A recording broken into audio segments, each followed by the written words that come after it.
Hello and welcome back to the Good Looking Vlog. This is the Good Looking Guy.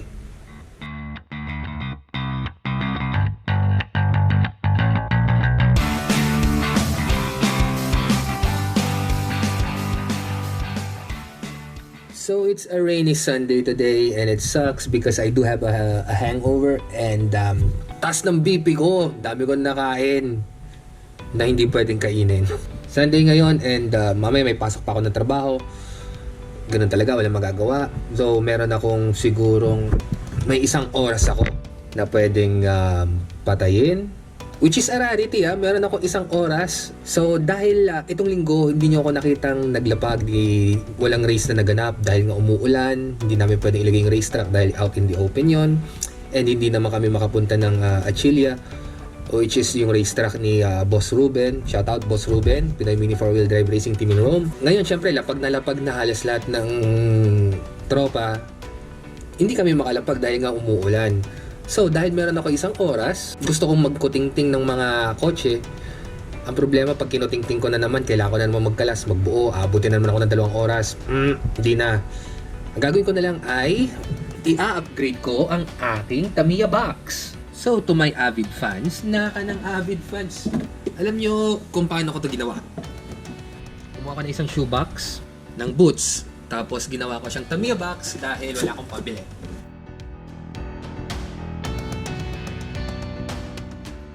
That's what it looks like on the inside. So, andito yung aking pump, yung spray, yung kotse, yung 3 kotse, nandyan yung mga parts, yung tools. Masyado ba madilim? Buksan natin. Ayan, may ilaw na siya. Nandyan yung parts, yung tools. So, meron ako ditong space na gusto kong gamitin. Though wala siyang holder. Ano, mahuhulog-hulog siya. Hulog-hulog, yan. So, ang gagawin natin, i-upgrade lang natin siya ng konti. Tapos, makikita nyo ako mag-organize. So, one great thing about this Tamiya box is fully customizable siya. Natural akong gumawa. Para ma-upgrade siya, kailangan ko lang bumili nito. Isang T3 plastic forte drawer set. Sino may sabing kailangan mo lang paggagawa ng toolbox? Oh, by the way, bakit ang dami kong ganito? Dahil noon, nag-aalaga ako ng butike. You heard that right, nag-aalaga po ako ng butike. Tapos dito ko nilalagay yung mga baby na butike. Tapos dito rin ako nagpapadami ng bulate. Yan, lagyan ko ng bulate dyan, tapos papadamihin ko na lang siya.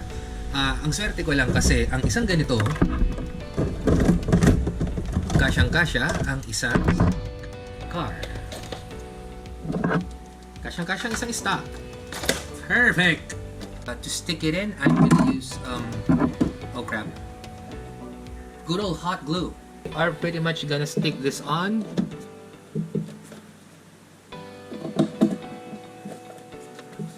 I'm gonna put glue right here and on the back.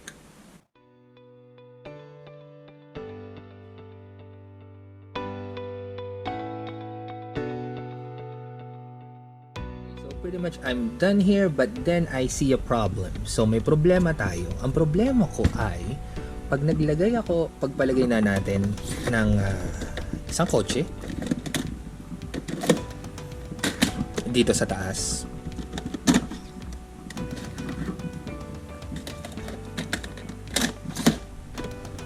A part na mahirap siyang kunin. Maybe if I'm traveling, bigla na lang siyang bubukas, mahuhulog yung kotse. Okay? So, I need to think of a solution kung paano ko gagawin yun. So, ang gagawin natin ay pagpapalitin natin yung mga drawers.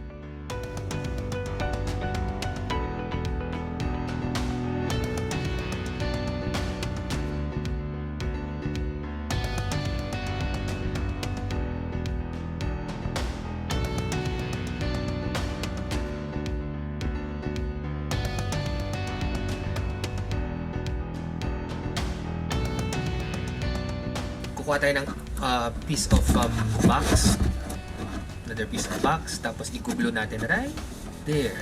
Time to put all of these in the drawers. And of course it doesn't fucking fit.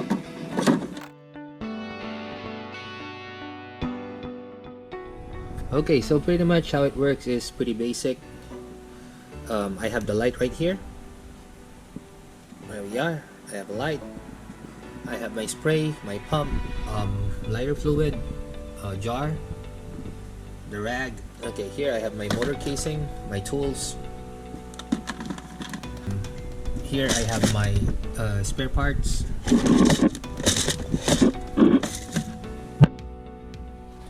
Here I have the small stuff. Take it out. Batteries, some other spare parts, grease. Close it. To get in the car, open this flap right here.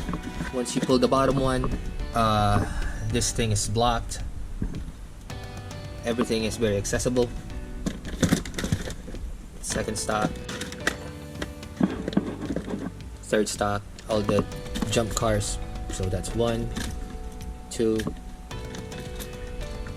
3. Put them all back in, close it, and you're good for pack up. Is it gonna fall? Nope, it's not gonna fall. I just need maybe to put some magnets here and I'd be done. I'd call it a day. So that would be pretty much it for today's video. I hope you liked it. So thank you for making this far of the video.